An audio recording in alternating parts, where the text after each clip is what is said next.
আলহামদুলিল্লাহি রাব্বিল আলামিন ওয়াসসালাতু ওয়াসসালামু আলা সাইয়্যিদিল মুরসালিন আম্মা বা'দ আউযু বিল্লাহি মিনাশ শাইতানির রাজীম বিসমিল্লাহির রহমানির রহিম আসসালাতু ওয়াসসালামু আলাইকা ইয়া রাসূলুল্লাহ ওয়া আলা আলিকা ওয়া আসহাবিকা ইয়া হাবিবাল্লাহ আসসালাতু ওয়াসসালামু আলাইকা ইয়া নবিয়াল্লাহ ওয়া আলা আলিকা ওয়া আসহাবিকা ইয়া নূরাল্লাহ। হাদিসের সারমর্ম এরকম, যে ব্যক্তি দুনিয়ার মধ্যে যত বেশি আল্লাহ রসুল সাল্লাল্লাহু তাআলা আলাইহি ওয়াসাল্লামের উপর দুরূদ শরীফ পাঠ করবে, কাল কিয়ামতের দিন ওই ব্যক্তি তত বেশি নিকটবর্তী নূরায়ে রাসূল সাল্লাল্লাহু তাআলা আলাইহি ওয়াসাল্লামের পাশে থাকার সুযোগ লাভ করবে। সাল্লু আলাল হাবিব সাল্লাল্লাহু তাআলা আলা মুহাম্মদ। আসুন প্রিয় ইসলাম ভাইরা, আমরা আজকের এই বয়ানের আগে কয়েকটি ভালো ভালো নিয়ত করে নিই। আমরা নিয়ত করি আল্লাহ এবং তার রাসূল সাল্লাল্লাহু তাআলা আলাইহি ওয়াসাল্লামের সন্তুষ্টি অর্জনের জন্য যতক্ষণ দেখব মনোযোগ সহকারে দেখার চেষ্টা করব ইনশাআল্লাহ। ইলমে দিনের যে আলোচনা হবে তা আমল করে অপর ভাইয়ের কাছে এর দাওয়াত পৌঁছে দেওয়ার চেষ্টা করব। আর আমি আমার নিজের জন্য নিয়ত করি, যা কিছু বলি আল্লাহ এবং তার রাসূল সাল্লাল্লাহু তাআলা আলাইহি ওয়াসাল্লামের সন্তুষ্টি অর্জনের জন্য বলার চেষ্টা করব ইনশাআল্লাহ। বর্ণিত রয়েছে বনি ইসরাইলের ঘটনাবলীর মধ্যে একটি এরকম ঘটনা, হযরত সাইয়েদনা ঈসা আলা নবিয়ানা ওয়া আলাইহিস সালাম এর নিকট বনি ইসরাইলের ছোট ছোট মাদানী মুন্না অর্থাৎ ছোট ছোট বাচ্চা একত্রিত হতো, ঈসা আলা নবিয়ানা ওয়া আলাইহিস সালামের সঙ্গ নিতেন। হযরত সাইয়েদনা ঈসা আলা নবিয়ানা ওয়া আলাইহিস সালাম এই ছোট ছোট বাচ্চাদেরকে বলে দিত, তোমাদের ঘরে অমুক খাবার রান্না করা হয়েছে, তোমাদের ঘরে অমুক অমুক জিনিস তোমাদের ঘরের সদস্যরা খেয়েছে, অমুক অমুক জিনিস তোমাদের জন্য তোমাদের ঘরের সদস্যরা আলাদা করে রেখেছে। আর এই কথাগুলা শুনে বাচ্চারা ঘরে গিয়ে কান্না করত। আর ঘরের অধিবাসী অর্থাৎ বাচ্চাদের মা বাপ এরা এদের কাছ থেকে এই ছোট ছোট বাচ্চারা জিনিস চাইতো, আর ঘরের অধিবাসীরা ওই জিনিস তাদেরকে দিত আর বলতো, তোমাদেরকে এই সব কথা কে বলেছে, অর্থাৎ ঘরে কি আছে কি নাই এই সব কথা তোমাদেরকে কে বলেছে। তখন বাচ্চারা জবাবে বলতো, হযরত সাইয়েদনা ঈসা আলা নবিয়ানা ওয়া আলাইহিস সালাম আমাদেরকে বলেছেন। তখন ওই বাচ্চাদের পরিবারের সদস্য অর্থাৎ তাদের অভিভাবক ওই ছোট ছোট বাচ্চাদেরকে বলতো, ঈসা নবী আলাইহিস সালামের কাছে যেও না। ওই বাচ্চাদেরকে বাঁধা দিত ঈসা আলাইহিস সালামের সাথে ওঠা বসা করার ক্ষেত্রে। আর আল্লাহর ফানা ওই বনি ইসরাইলের লোকেরা বলতো, ঈসা আলাইহিস সালামকে ইনি জাদুকর, ইনার নিকট যেও না। এভাবে বাচ্চাদেরকে বাঁধা দিত। একদিন একটি ঘরের মধ্যে সমস্ত বাচ্চাকে একত্র করে বনি ইসরাইলের মানুষরা একটি ঘরের মধ্যে বাচ্চাদেরকে একত্রিত করে রাখলো। আর হযরত সাইয়েদনা ঈসা আলা নবিয়ানা ওয়া আলাইহিস সালাম বাচ্চাদেরকে তালাশ করার কাজে বের হলেন। আর সন্ধান করতে করতে যখন দেখলেন বাচ্চারা নাই, একটি ঘরের মধ্যে আবদ্ধ লোকদেরকে জিজ্ঞাসা করলো, এখানে কি আছে। তখন বনি ইসরাইলের যুগের মানুষগণ ঈসা আলা নবিয়ানা ওয়া আলাইহিস সালামকে বলল, এখানে শূকরের বাচ্চা আছে, মানে এখানে মানুষের বাচ্চা নাই, শূকরের বাচ্চা আছে।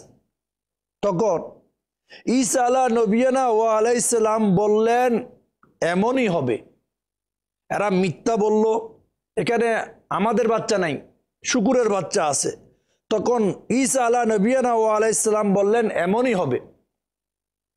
আর যখন ওই ঘরের দরজা খোলা হলো, তখন দেখা গেল যে ঘরে কিছুক্ষণ আগে বাচ্চা ছিল, মানুষের বাচ্চা, মিথ্যা বলার কারণে ওই সব বাচ্চা শুকুরের বাচ্চায় পরিণত হয়ে গিয়েছে। দেখেন মাদানী চ্যানেলের দর্শকবৃন্দ, মিথ্যা বলার কত বড় ক্ষতি, মিথ্যা বলার কত ভয়ানক বিপদ, মিথ্যা বলার কি পরিণাম। নিঃসন্দেহে আল্লাহ তাআলা নবীদেরকে গায়েবের সম্পর্কে অদৃশ্যর সংবাদ দেওয়ার ক্ষেত্রে ক্ষমতা দিয়েছেন। আর আল্লাহ তাআলা নবী রসুলগণ গায়েব সম্পর্কে অবহিত। লোকেরা বনী ইসরাইলের লোকগণ সন্তানদেরকে লুকিয়ে রাখলো আর মিথ্যা বলল। আর ঈসা আলাইহিস সালাম এই মিথ্যার বদলাই বলল এমনই হোক, এমনই হয়ে গেল। আর এখানে আরেকটি লক্ষণীয় বিষয়, আমাদের জানারও বিষয়, আমার আপনার ঘরে কি পাক করা হয়েছে অন্য কেউ জানবে না। আমার আপনার ঘরে কি জিনিসটা কোন জায়গায় রাখা হয়েছে অন্য কেউ জানবে না। কিন্তু আল্লাহ তাআলার দয়া দেখেন, আল্লাহ তাআলা আপন নবীগণকে এই ক্ষমতা প্রদান করেছে, যাকে বলা হয় ইলমে গায়েব, যাকে বলা হয় অদৃশ্য বিষয়াদি বলির জন্য জ্ঞান।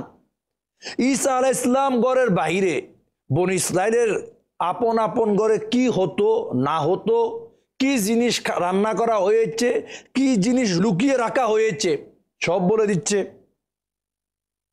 আমরা এখান থেকে জানতে পারলাম, এক, আল্লাহ তাআলা নবীগণ আল্লাহ তাআলার ক্ষমতা বলে অদৃশ্যের সংবাদ দিতে পারে।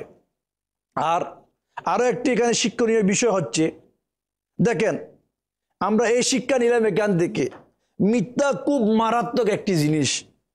মিথ্যা বলার কারণে বনী ইসরাইলের এই ছোট ছোট বাচ্চা শুকুরে পরিণত হয়ে গেল। এখান থেকে আমাদের বুঝার অনেক মাদানী ফুল রয়েছে। যেমন হযরত সাইয়েদনা হাতেম আসাম রাহমাতুল্লাহ আলাইহি বর্ণনা করেন। হাতেম আসাম রাহমাতুল্লাহ আলাইহি বললেন, আমার নিকট এই খবর সংবাদ আমি পেয়েছি, মৃত্যুক অর্থাৎ মিথ্যাবাদী জাহান্নামের কুকুরের ন্যায় হবে। মিথ্যাবাদী জাহান্নামে কুকুরের ন্যায় হবে, একটি বড় আযাব। আর এই যে জাহান্নামী অর্থাৎ জাহান্নামে মিথ্যাবাদী কুকুরের আকৃত হবে, এই যে পরিবর্তন, আমাদের চেহারা মানুষের মতো, আপনিও মানুষ আমিও মানুষ, আল্লাহ না করুক যদি মিথ্যা বলার অভ্যাসের কারণে যদি আমাদের চেহারাকে কুকুরের মতো করিয়ে দেওয়া হয়, তখন আমাদের কি হবে। মাদানী চ্যানেলের দর্শকবৃন্দ, দেখেন আজকে আমরা কিভাবে মিথ্যা বলি, নিজেকে নিজে একটু পর্যালোচনা করি, আত্মসমালোচনা করি। দেখেন আজকে আমরা অনেক স্টাইলে মিথ্যা বলি আর মানুষকে বুঝায় আমি মিথ্যা বলি নাই, আবার সান্ত্বনা দিতে চাই। কিভাবে আমরা মিথ্যা বলি, উদাহরণস্বরূপ আজকে আমাকে কেউ কল করলো আর উনি বা আপনি আপনার কোনো বন্ধুকে বা আপনার কোনো আত্মীয়কে বা আপনার পরিচিত কাউকে কল করলেন, অপর প্রান্ত আমি যখন প্রশ্ন করি আপনি কোথায়, অপর প্রান্ত থেকে এই জবাব আসে আমি অমুক জায়গায়। কিন্তু বেশিরভাগ সময় দেখা যায়, যেমন আমার ব্যক্তিগত একটা অভিজ্ঞতা, একদিন এই গাড়ি করে কোথায় আমরা যাচ্ছিলাম, প্যাসেঞ্জার যাত্রী অনেক, এক প্যাসেঞ্জারের সাথে বসা, তো অপর দিক থেকে হয়তো এই প্রশ্ন এসেছে আপনি কোথায়, তখন সে বলল আমি এখন নিউ মার্কেটে। মোবাইল ফোনের প্রতি উত্তর। কিন্তু তখন আমি দেখলাম তখন ওই নিউ মার্কেট এলাকায় আমাদের গাড়িটি নাই, গাড়িটি আছে নিউ মার্কেট থেকে কম বেশ 8 মাইল দূরে অন্য জায়গায়, কিন্তু মোবাইলে বলা হচ্ছে আমি নিউ মার্কেটে। এভাবে আরো মিথ্যা আমরা একে অপরকে বলি। যেমন আমরা আপন আপন ঘরে নিজের ছোট ছোট বাচ্চাদেরকে মিথ্যা বলতেও শিখায়। কিভাবে? হয়তো কেউ আমার আপনার কাছে টাকা পাওনা আছে, আর সে যখন টাকা চাইতে আমার আপনার ঘরে আসে, তখন আমাদের অধিকাংশ লোক এই মিথ্যার আশ্রয়টায় নেয়। এভাবে সন্তানকে বলে দে বেটা, নিজের সন্তানকে বলে যাও, বাইরের আগত লোককে বলে দেন বাবা নেই, বাবা ঘরে নাই। এই ধরনের কতগুলা জঘন্যতম মিথ্যা গুনায়ে কবিরা আমি নিজ বাপ হয়ে বা আমি মা হয়ে নিজের সন্তানকে শিখাই। অর্থাৎ মিথ্যার ক্ষেত্রে নিজের সন্তান সন্ততিকে, ছেলে মেয়েকে আমরা উৎসাহিত করি। কিন্তু আফসোস, মিথ্যা এত জঘন্যতম একটি পাপ, যা গুনায়ে কবিরা, এত মারাত্মক একটি অপরাধ, যদি আমি আপনি জানতাম তাহলে কখনো সত্যকে ছেড়ে মিথ্যার দিকে অগ্রসর হতাম না। তো দাওয়াত ইসলামের মাদানী মহল আমাকে, আপনাকে, সবাইকে মিথ্যাকে পরিহার করা শিখায়, মিথ্যা থেকে বাঁচতে শিখায়। আসুন না আমরা এই মাদানী মহলে এসে মিথ্যা থেকে নিজের জিন্দগিকে নিরাপদ করি, মিথ্যা থেকে নিজেকে বাঁচাই। কারণ আমরা শুনলাম মিথ্যাবাদী যখন জাহান্নামে যাবে, তখন তার চেহারা, তার এই মানুষের আকৃতি কুকুরের মতো হয়ে যাবে। আল্লাহ এমন যেন না হয়। এই মিথ্যার মধ্যে যদি আমাদের মৃত্যু এসে যায়, যদি মিথ্যা অবস্থায় আমাদের মত এসে যায়, তাহলে আমাদের কি হবে? হাদিস শরীফের খুলাসা, আল্লাহ রাসূল সাল্লাল্লাহু তাআলা আলাইহি ওয়াসাল্লাম ইরশাদ করেছেন, যার সারমর্ম এরকম: সত্য মানুষকে মুক্তি দেয়, আর মিথ্যা মানুষকে ধ্বংস করে। আমরা এর আগেও শুনলাম মিথ্যা বলার কারণে ছোট ছোট বাচ্চা শুকুরের বাচ্চায় পরিণত হয়েছে। তো মিথ্যা থেকে বাঁচা একান্ত আবশ্যক। কেননা এই কারণে আবশ্যক, আল্লাহ রাসূল সাল্লাল্লাহু তাআলা আলাইহি ওয়াসাল্লাম ইরশাদ করলেন, আমি জাহান্নামে এক ব্যক্তিকে দেখেছি। আল্লাহ রাসূল সাল্লাল্লাহু তাআলা আলাইহি ওয়াসাল্লাম বললেন, আমি জাহান্নামে এক ব্যক্তিকে দেখলাম এইরকম, যে নিজের বাঁকা একটা লাঠি মাধ্যমে যারা হজ করতে যেত, হাজিদের মাল পত্র চুরি করত। যখন লোকেরা এই চোরকে চুরি করতে দেখত, তখন সে চোর বলতো, আমি চোর নই, আমি জিনিসপত্র, এই যে সামান হাজিদের, এই মালপত্র আমার বাঁকা লাঠির মধ্যে আটকা পড়েছে। অর্থাৎ সে মিথ্যা বলতো। আর এই মৃত্যুকে আমার নবী সাল্লাল্লাহু তাআলা আলাইহি ওয়াসাল্লাম জাহান্নামে কি অবস্থায় দেখলেন? সেই আগুনের বাঁকা লাঠির মধ্যে হেলান দিয়ে বলতেছিল, আমি হলাম বাঁকা লাঠি বিশিষ্ট সুর।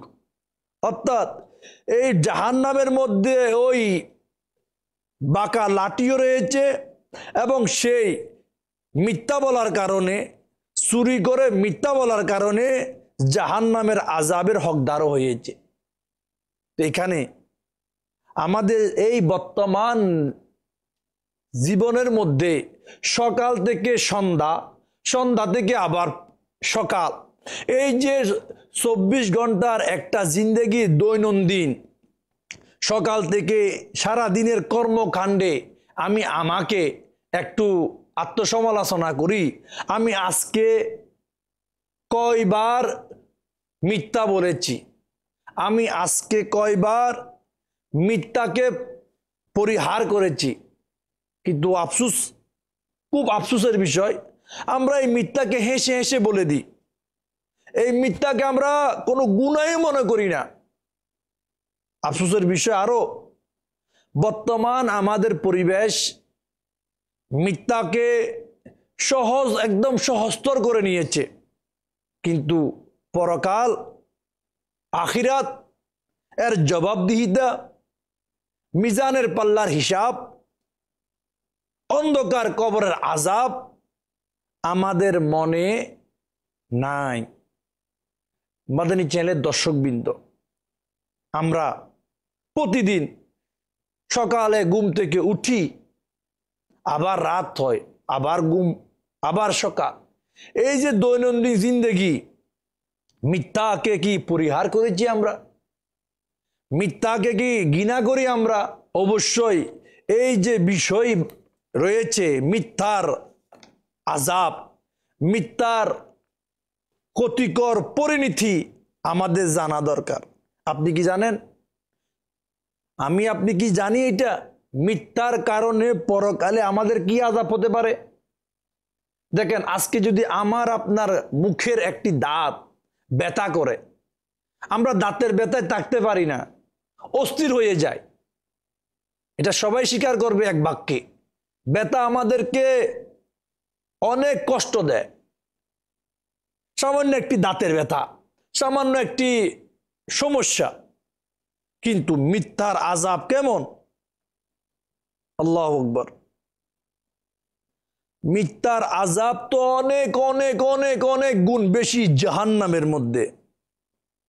যেমন আল্লাহ রাসূল সাল্লাল্লাহু তাআলা আলাইহি ওয়াসাল্লাম ইরশাদ করলেন, হাদিসের সারমর্ম এরকম, স্বপ্নে এক ব্যক্তি আমার নিকট আসলো আর আমাকে বলল, চলুন। তখন আল্লাহ রাসূল সাল্লাল্লাহু তাআলা আলাইহি ওয়াসাল্লাম এই আগত ব্যক্তির সাথে চলতে শুরু করলেন। আর আল্লাহ রাসূল সাল্লাল্লাহু তাআলা আলাইহি ওয়াসাল্লাম বললেন, আমি দেখলাম দুইজন ব্যক্তিকে, একজন দাঁড়িয়ে, একজন বসা অবস্থায়। দাঁড়ানো ব্যক্তির হাতে লোহার একটা ডান্ডা, লোহার একটা অংশ রয়েছে, আর যে ব্যক্তি বসা রয়েছে, এই বসা ব্যক্তিকে লোহার এই ডান্ডা যাই বলি আপনি, এটা তার এই গাল দিয়ে এভাবে বাঁকা, এই গাল, হাদিসের সারমর্ম এরকম, এখান থেকে ঢুকিয়ে এভাবে কি করে বের করে এখানে পুরো অংশতে আযাব আর আযাব, অর্থাৎ এটাকে চিরে এই মাংসকে বারবার কাটা হচ্ছে লোহার এই দণ্ড দিয়ে। যখন এটা কাটা হয়, এদিক থেকে যখন আসে, আবার পুনরায় এই অংশটা ভালো হয়ে যায়, আবার একইভাবে আঘাত দেওয়া হচ্ছে, আর আবার একইভাবে আযাব দেওয়া হচ্ছে। তখন নূরানি রাসূল সাল্লাল্লাহু তাআলা আলাইহি ওয়াসাল্লাম জিজ্ঞাসা করলেন, এটা কি, মানে এই ব্যক্তির উপর এই যে আযাব, এর কারণ কি? তখন বলা হলো, এই ব্যক্তি মিথ্যাবাদী, আর এই ব্যক্তিকে কিয়ামত পর্যন্ত তার কবরে এই শাস্তি দেওয়া হবে। দেখেন মাদানী চ্যানেলের দর্শকবৃন্দ, কিয়ামত এখনো কায়েম হয় নাই, অথচ এর আগে কবরে যাওয়ার সাথে সাথে এই মিথ্যাবাদীর শাস্তি শুরু হয়ে গিয়েছে। এখন আমরা যারা হেসে হেসে মিথ্যা বলি, আমাদের কি হবে? যারা মিথ্যাকে কোনো পরোয়াই করি না, যদি বলা হয়, মা ছেলেকে যদি জিজ্ঞাসা করে, তুমি রাত কোথায় অতিবাহিত করেছ, তখন সন্তান বলে মিথ্যা, অমুক জায়গায়। যদি বলা হয়, মা মেয়েকে, আপন মেয়েকে, তুমি আজকে কোথায় সারাদিন কাটিয়েছ, তখন মেয়ে মিথ্যা বলে, আমি কলেজে ছিলাম, আমার টিউশন ছিল, আমার প্রাইভেট ছিল। হয়তো সেই ওই কলেজ টাইম অন্য কোথায় অতিবাহিত করেছে। আজকে যদি শিক্ষক জিজ্ঞাসা করে ছাত্রকে, তুমি কেন পড়া শিখো নাই, তখন ছাত্র মিথ্যা বলে, আমার শরীরটা খারাপ ছিল, হয়তো কোনো অবহেলায় সেই পড়া শিখে নাই। আজকে এভাবে যদি বাপ সন্তানকে জিজ্ঞাসা করে, সারাদিন কোথায় ছিলে, তো সন্তানও বলে বাপকে, আপন আব্বুকে, আমি অমুক কাজ করেছি। কিন্তু দেখা যায় বেশিরভাগ অংশে কিন্তু আমরা মিথ্যা বলি। তো এইভাবে আমাদের প্রতিটি কর্ম কিন্তু মিথ্যার মধ্যে খুব দ্রুত ধাবিত হচ্ছে। আমরা মনে করতেছি মিথ্যার মধ্যে সাকসেস।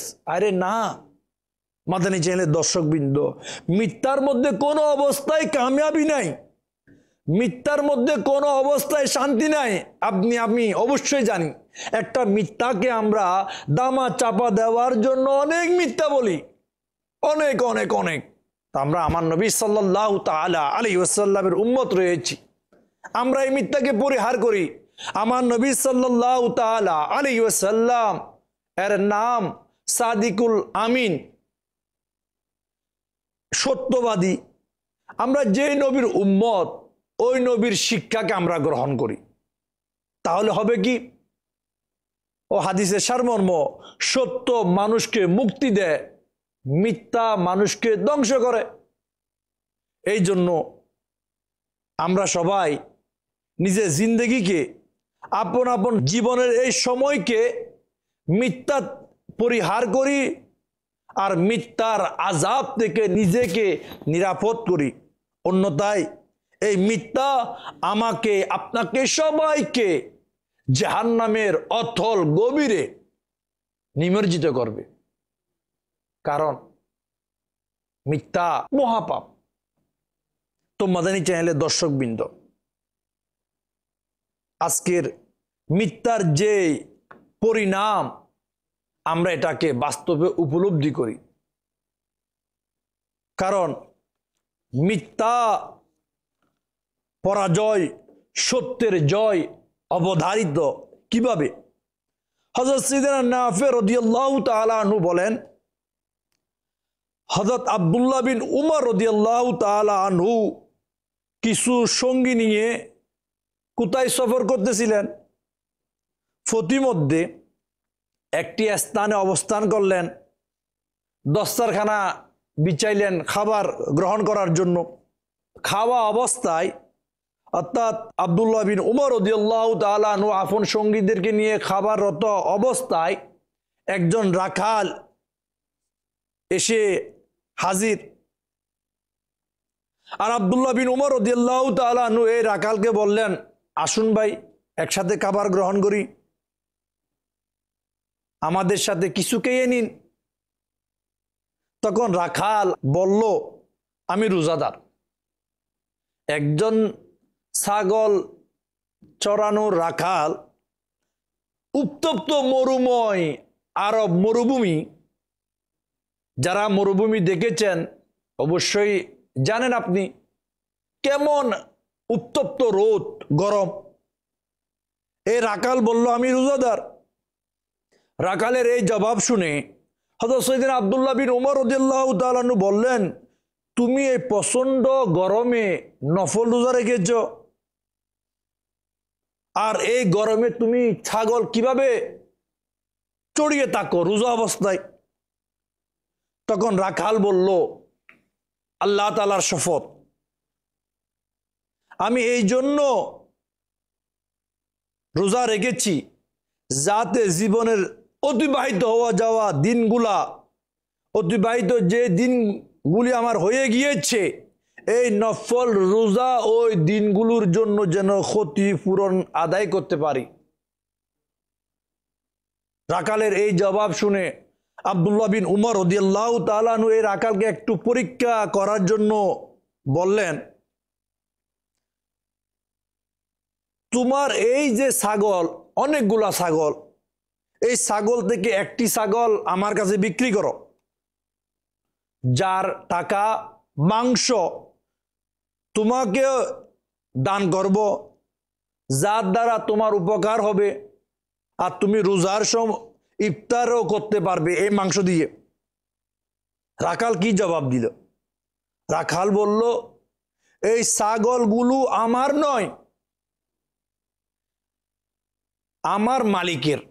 আব্দুল্লাহ বিন উমর রাদিয়াল্লাহু তাআলা আনহু এই রাখালকে আরো পরীক্ষা নিরীক্ষা করার জন্য বলল, তুমি তোমার মালিককে বলে দেবে, এই ছাগলের পাল থেকে বাঘ পাহাড় থেকে এসে একটি ছাগল নিয়ে গিয়েছে, এখানে তো দেখার কেউ নাই।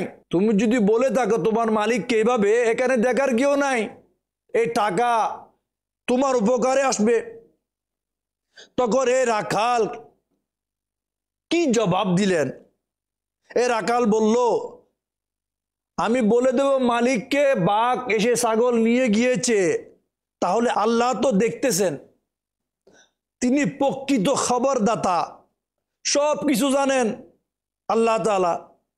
আর এই যে মিথ্যা বলার অপরাধ, আমি আমার মালিকের সাথে মিথ্যা বলবো কণিকের পয়সা ইনকামের জন্য, আর আল্লাহ তো আমাকে পরকালে এই মিথ্যার কারণে পাকড়াও করবেন। এই রাকালের এই কথাগুলো শোনার পর আব্দুল্লাহ বিন উমর রাদিয়াল্লাহু তাআলা আনহু যখন মদিনা শরীফের মধ্যে পৌঁছলেন, তখন এই রাখালের মালিক এই ছাগলগুলার মালিকের কাছে গিয়ে এই রাখাল অর্থাৎ ওই ছাগলের মালিক থেকে এই গুলামকে ক্রয় করলেন, সমস্ত ছাগলের পাল ক্রয় করলেন। এরপর এই গুলাম রাখালকে আল্লাহ তাআলার ওয়াস্তে আজাদ করে দিলেন, আর প্রতিদান স্বরূপ সমস্ত ছাগল ওই রাখালকে উপহার হিসাবে দিয়ে দিলেন। দেখেন মাদানী চ্যানেলের দর্শকবৃন্দ, সত্য বলার কারণে আল্লাহ তাআলা এই রাখালকে, এই গুলামকে দুনিয়া ও আখিরাতের মধ্যে সম্মান দান করলেন। সত্য বলার কারণে গুলামি জিন্দগি থেকে আল্লাহ তাআলা আজাদি জিন্দগি দিলেন। সত্য বলার কারণে অভাবী জিন্দগি দূর করে অনেকগুলা ছাগলের মালিক বানিয়ে দিয়েছেন। তো আমরা নিয়ত করি কখনো মিথ্যা বলবো না, সত্যকে সদা সর্বদা সত্যের মধ্যে স্থান দেব। আসুন আমরা মিথ্যার বিরুদ্ধে স্লোগান লাগাই, মিথ্যার বিরুদ্ধে যুদ্ধ জারি থাকবে। কারণ আজকে আমাদের সমাজে, আমাদের সোসাইটিতে, আমাদের এলাকায়, ঘরে বাইরে প্রতিটি স্থানে মিথ্যা আমাদেরকে নষ্ট করে দিচ্ছে। অহরহ আমরা মিথ্যার মধ্যে বেঁধে ব্যস্ত। আজকে যারা আমরা চাকরি করি, আজকে যারা আমরা ব্যবসা করি, ব্যবসায়ীকে যদি বলা হয় এই মালের দাম কত, সে বলে কসম করে সত্য বলতেছে আমার মালের দাম এত। আরে ভাই, আপনি যে মিথ্যা বলে কয়েকটি টাকা বেশি নিচ্ছেন, এই টাকা কি আমার আপনার সাথে কবরে যাবে? আমি আপনি যে মিথ্যা বলে ব্যবসার জন্য মাল জমা করি ব্যাংকে, এই ব্যাংকের সঞ্চিত অর্থ কি আমার সাথে কবরে যাবে? আমি আপনি যে মিথ্যা বলার কারণে কারো মাল আত্মসাৎ করি, এই মাল কি আমার সাথে কবরে যাবে? আমি মিথ্যা বলে মানুষের মধ্যে একে অপরের মধ্যে যে ঝগড়া লাগায়, এই ফিতনার কারণে এই আযাব আমি ছাড়া তার কেউ নাই বুক করা। তো মিথ্যাকে আসুন না আমরা পরিহার করি। দাওয়া ইসলামের আমির মাওলানা মুহাম্মদ ইলিয়াস আত্তার কাদরি দাওয়াত বরকাতুল আলিয়া আমাদেরকে এই শিক্ষা দিয়েছেন। মাদানী ইনামাত রিসালার মধ্যে একটি প্রশ্ন রয়েছে, আপনি কি আজকে মিথ্যা বলা থেকে নিজেকে বিরত রেখেছেন? এখানে সওয়াল হচ্ছে, আজকে কি আপনি মিথ্যা বলা থেকে নিজেকে বিরত রেখেছেন? কেমন একটি প্রশ্ন। আজকে আমার বাপ, আমার ভাই, আমার আত্মীয় স্বজন, হয়তো অনেকে এমন আছে যে ছেলে যত মিথ্যা বলে মাল জমা করতে পারে, বলে সাব্বাস পারফেক্ট সন্তান, তাকে আমরা স্মার্ট বলি। আর যে সত্য বলে তাকে বলি বেকুব। আরে সত্য বলে তোমার সব শেষ। শেষ নয়, সত্যের জয় অবধারিত, সত্যের জয় নিশ্চিত। হয়তো কণিক আমরা বলি সত্য বলার কারণে হয়তো আমার ব্যবসা লস হবে, লস হবে না। সত্যর ইনকাম, সত্যের মধ্যে যে আপনার আমার যে হালাল ইনকাম, এখানের মধ্যে হাজার নয় কোটি গুণ বরকত হবে। আপনি আমি সবাই জানি, আমাদের এলাকায়, আপনার বাসায় সবাই জানি মিথ্যার অবস্থান কোনো অবস্থায় নেই। আমরা প্রতিদিন স্কুলে শপথ করি, আমি শপথ করিতেছি এইভাবে, মাদ্রাসায়ও হয়, কখনো মিথ্যা বলবো না। কিন্তু এই শপথ কি বাস্তবায়নে আমাদের আছে? প্রতিদিন শপথ হয় মিথ্যা থেকে বাঁচব, এই শপথের আমলি জিন্দেগি আমাদের মাঝে নাই। আপনি যে কোনো ডিপার্টমেন্ট নেন, যে কোনো জায়গায় যান, মানে মিথ্যার ভাইরাস আমাদেরকে খুব দ্রুত গ্রাস করে নিচ্ছে। কেন? একটি কারণ হয়তো হতে পারে, যে রাখাল বলল আমি মিথ্যা বলে আপনার কাছে আমি ছাগল বিক্রি করব, মালিককেও সান্ত্বনা দিতে পারবো, কিন্তু সব চাইতে সারা জাহানের মালিকও মুখতার আল্লাহ তাআলা দেখে রয়েছেন। হয়তো এই কথাটা আমরা ভুলে গিয়েছি। এই জন্য তো আমার আমির আহলে সুন্নাত লিখেন স্টিকারের মাধ্যমে বিভিন্ন বয়ানে আল্লাহ দেখতেছে। যদি আমি আপনি যখন মিথ্যা বলি, জবান থেকে যখন মুখ থেকে যে মিথ্যার শব্দ বের হয়, তখন যদি আমি একটু স্মরণ করি, আমাকে আল্লাহ দেখতেছে, আপনাকে আল্লাহ দেখতেছে, সবাইকে আল্লাহ দেখতেছে। হয়তো এই একটি ধ্যান ধারণায়, এই একটি বাক্য মাইন্ডে রাখার কারণে মিথ্যা বলার বড় ভয়ানক আযাব থেকে আমরা বেঁচে যাব ইনশাআল্লাহ। তো আপনি কি চান এই মিথ্যার অভাল থেকে, এই মিথ্যার আযাব পরিণতি থেকে বাঁচতে? তাহলে আসুন দাওয়াত ইসলামীর এই মাদানী মহলে আসুন। নিজেকে, নিজের পরিবারকে, নিজের আত্মীয় স্বজনকে, আমি যে আসি না কেন, যে যেখানে আসি, দাওয়াত ইসলামীর এই মাদানী মহলকে গ্রহণ করি। ইনশাআল্লাহ এই মাদানী মহলের বরকত এমন, মিথ্যা পরিহার করা আমাদের জন্য আসান হবে। সত্য বলার অনেক পুরস্কার, সত্যকে গ্রহণ করার পুরস্কার আর পুরস্কার। কারণ হাদিস শরীফ আমরা শুনেছি, হাদিসের কুলাসা, সত্য মানুষকে মুক্তি দেয়, মিথ্যা মানুষকে ধ্বংস করে। যেমন হাজ্জাজ বিন ইউসুফ একদিন কিছু বন্দীকে হত্যা করার আদেশ দিলেন। এই বন্দীদের মাঝে একজন বন্দী দাঁড়িয়ে বলল, হে বাদশাহ, অর্থাৎ হাজ্জাজ বিন ইউসুফকে সম্বোধন করে বলল, তোমার উপর আমার একটি হক রয়েছে। হাজ্জাজ বিন ইউসুফ বলল, কি হক, কি প্রাপ্য? তখন এই বন্দী বলল, হকটা হচ্ছে এমন, একদিন অমুক ব্যক্তি তোমার বিরুদ্ধে ভালো মন্দ বলতে শুরু করলো, আর আমি তোমার পক্ষে হয়ে, হাজ্জাজ বিন ইউসুফ তোমার পক্ষে হয়ে এই ভালো মন্দ বলা থেকে ওই ব্যক্তিকে প্রতিরোধ করেছিলাম। তখন হাজ্জাজ বিন ইউসুফ বলল, এর কোনো কি সাক্ষী আছে? তখন এই বন্দী বলল, আল্লাহর ওয়াস্তে সাক্ষী যিনি আছেন সাক্ষী দেন। তখন বন্দীদের মাঝে একজন ব্যক্তি এসে বলল, হ্যাঁ আমি সাক্ষী আছি, এই ব্যক্তি আপনার পক্ষে হয়ে কথা বলেছে। তখন হাজ্জাজ বিন ইউসুফ বলল, এই প্রথম বন্দীকে কি করে দাও, মুক্ত করে দাও, আজাদ করে দাও। তখন সাক্ষীকে জিজ্ঞাসা করলো, হাজ্জাজ বিন ইউসুফ, তুমি কেন, কিসের কারণে এই বন্দির মতো প্রতিরোধ করো নাই? তখন এই বন্দী বলল, সত্যভাবে এভাবে বলল, এই জন্য আমি সাক্ষ্য দিয়েছি আমি আপনাকে ঘৃণা করি। হাজ্জাজ বিন ইউসুফকে বলল, আমি আপনাকে ঘৃণা করি, আপনার সাথে দুশ্মনী আমার দিলে রয়েছে, মনে রয়েছে। তখন এই বন্দির সত্য কথা শুনে, সত্য বলার সাহস দেখে হাজ্জাজ বিন ইউসুফ এই বন্দীকেও আজাদ করে দিলেন। দেখুন না মাদানী চ্যানেলের দর্শকবৃন্দ, সত্য কিভাবে মানুষকে মুক্তি দেয় আর মিথ্যা কিভাবে মানুষকে ধ্বংস করে।